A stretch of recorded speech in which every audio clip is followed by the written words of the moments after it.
Hello दोस्तों, हिंदी की बिंदी channel में आप सभी का स्वागत है। तो दोस्तों, आज के इस वीडियो में आप सभी के लिए हिंदी भाषा का इतिहास या हिंदी भाषा का विकास किस प्रकार से हुआ है, इस टॉपिक पे हम चर्चा करेंगे। इससे पहले मैं बता दूं, क्योंकि आने वाले जो हमारे टॉपिक है वो इन्हीं पे रहने वाले हैं। तो यहाँ आप देख सकते हैं, ये मेरे पास UPHSC का सिलेबस है। इसमें जो पहला टॉपिक है वो हिंदी भाषा का इतिहास है, जिसके अंतर्गत आपको ये सारे टॉपिक्स जो है कवर करने हैं, ये सारे टॉपिक जो है आपको पढ़ने हैं। तो आज से जो हमारा टॉपिक रहेगा हिंदी भाषा का इतिहास रहेगा, क्योंकि सारा ही टॉपिक हमें कवर करना है। लास्ट में मैं ये बता दूं कि मैंने काफ़ी सारे टॉपिक जो है, जैसे इकाई 2 कंप्लीट है हमारी, इकाई 3 कंप्लीट हो चुकी है, इसके वीडियोज़ जो है आपको चैनल पर मिल जाएंगे। और जहाँ तक इकाई 4 की बात है, तो इसमें भी मैंने काफ़ी सारी चीज़ें जो है कवर करवा दिया था। तो चैनल पे आपको ये सारी चीज़ें भी मिल जाएंगी, बस प्लेलिस्ट उनकी नहीं बना पाई थी, जिस कारण आपको एक साथ नहीं मिलेंगे। नहीं तो काफ़ी सारी चीज़ें जो है, ये सारे टॉपिक्स भी मैंने कवर करा दिए थे। और हिंदी आलोचना तो मेरा पूरा ही टॉपिक इस पर कवर हो चुका है।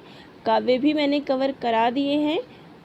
गोरखवाणी, विद्यापति, कबीर, ये सारे टॉपिक जो है हमारे कवर हो चुके हैं। थोड़े बहुत बीच में नहीं हुए हैं, वो भी साथ साथ के आपके होते रहेंगे।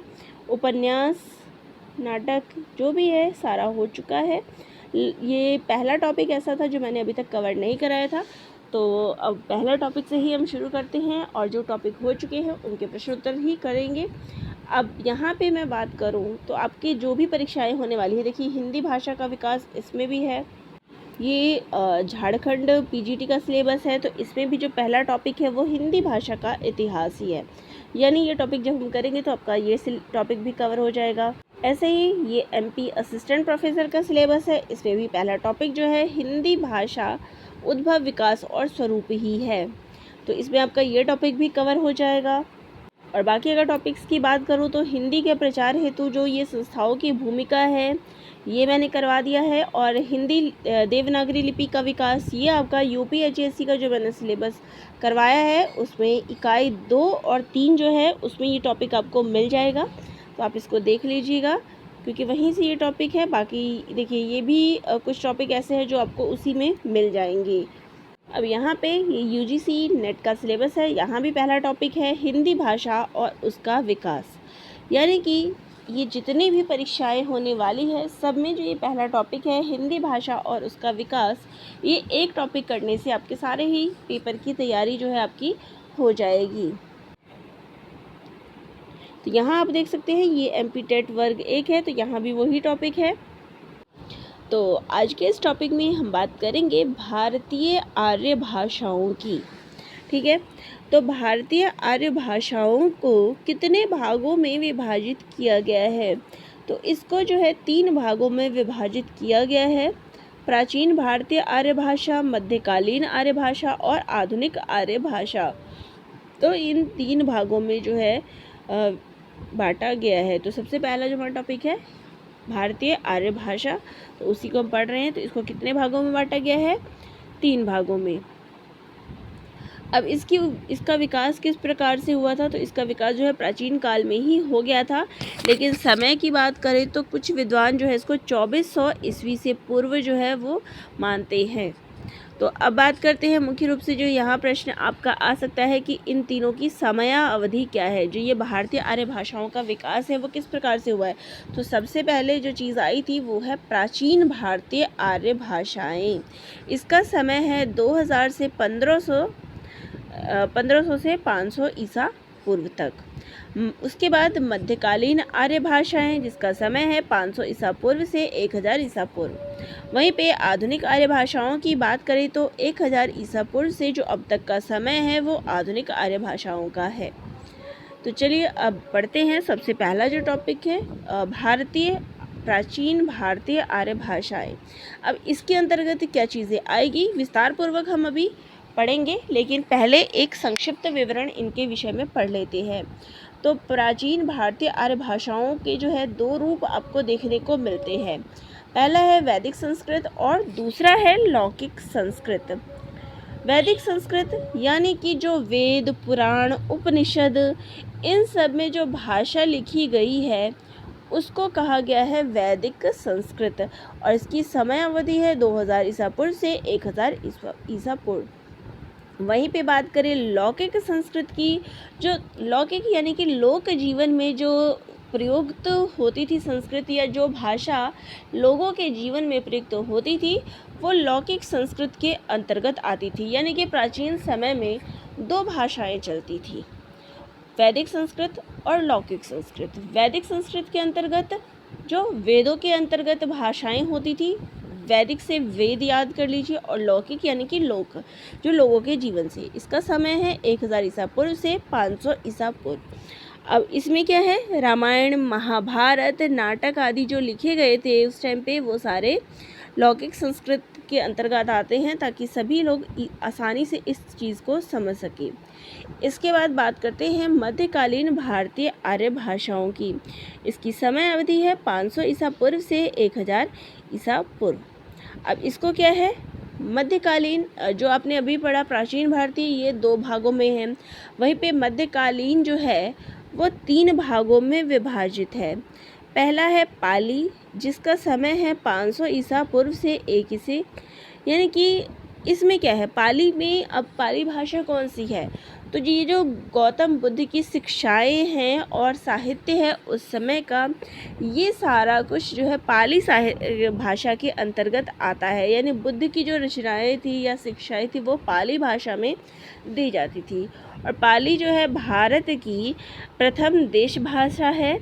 श्रीलंका या सिंहल के लोग पाली को मागधी कहते हैं, तो वो लोग क्या कहते हैं, मागधी। ठीक है। पाली के बाद जो भाषा आई वो थी प्राकृत। प्राकृत यानी कि सौरसेनी। ये 1 ईस्वी से ईसा पूर्व से 500 ईसा पूर्व जो है आई है। तो पाली में क्या है, गौतम बुद्ध की शिक्षाएं थी या गौतम बुद्ध का साहित्य था। वहीं पे जो प्राकृत था उसमें जैन शिक्षा जो है वो दी गई, और जैन शिक्षा के जो गुरु थे वो थे महावीर स्वामी। तो उस समय उनकी जो भाषा थी वो प्राकृत भाषा थी, और प्राकृत मथुरा या सूरसेन जनपद के आसपास बोली जाती थी। और ये जो है प्राकृत भाषा, ये मध्य प्रदेश की प्रमुख भाषा थी। अब प्राकृत भी आगे 5 स्वरूपों में बटा हुआ है। ये 5 स्वरूप कौन से हैं, तो पहला है सौरसेनी, जो कि सौरसेनी प्राकृत मध्य प्रदेश में सूरसेन प्रदेश के अंतर्गत प्रचलित थी। तो पहला है सौरसेनी, फिर है पैशाची, फिर है महाराष्ट्री, फिर है मागधी, और फिर है अर्ध मागधी। तो प्राकृत के 5 रूप कौन से हैं देख लीजिए, सौरसेनी, पैशाची, महाराष्ट्री, मागधी और अर्ध मागधी। इसके बाद प्राकृत के बाद जो भाषा आई वो क्या था, तो मध्यकालीन भारतीय भाषाएं किस रूप में थी, पाली, प्राकृत और अपभ्रंश। अपभ्रंश से फिर अवहट्ट, और अवहट्ट फिर पुरानी हिंदी। ये तीनों जो है एक ही का विकास क्रम है। इनका समय है 500 से 1000, यानी कि जो 6ठी शताब्दी है वो अपभ्रंश का समय था।